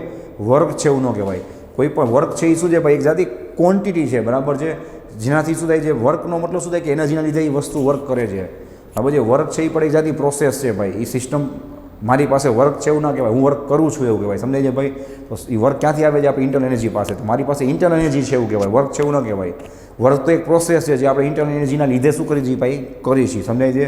તો આ પોઈન્ટ યાદ રાખજો. Any system can possess internal energy not work. કોઈ સિસ્ટમ પાસે વર્ક છે એવું ના બોલાય, ઇન્ટરનલ એનર્જી કે મિકેનિકલ એનર્જી છે એવું બોલાય.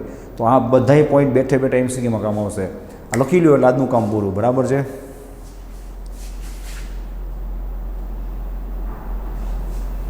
રેડી? ઓકે, ચલો ભાઈ. તો આ બધા પોઈન્ટ્સ છે એને next time word to word revise કરી તમે પરફેક્ટ વાંચી લેજો. બરાબર છે? અને આપણે આગળ વધશું. નેક્સ્ટ ટાઈમ છે એ શું આવશે ભાઈ? પહેલાં જ કહી દઉં તો કે આપણી થર્મોડાયનેમિકનો જે ફર્સ્ટ લો છે એની બધી પ્રિપરેશન આવશે. ફર્સ્ટ લો આવશે, પછી ડિફરન્ટ પ્રોસેસીસ છે જે તમે કેમિસ્ટ્રીમાં સ્ટડી કરશો, આઇસોથર્મલ, આઇસોબેરિક, આઇસોકોરિક, એડિયાબેટિક, એ બધી વાત કરશું. બરાબર છે? ચલો, આમાં કંઈ ડાઉટ હોય તો ખાસ ઇન્ફોર્મ કરજો. તમારી NCERTની ટેક્સ્ટ બુક છે એને પણ આપણે ભેગે ભેગી ફોલો કરી છીએ. Don't worry. રેફરન્સ બુકને પણ ભેગે ભેગી ફોલો કરી છીએ. જે તમે યુઝ કરતા હોય કોઈ પણ બુક, એમાં તમે આ બધું ટીક કરી લેજો ખાસ. આમાં કંઈ ખબર ના પડે તો ઓન ધ સ્પોટ પૂછજો. બરાબર છે? સો thanks for watching this video. Take care of your self and C you soon in the next lecture.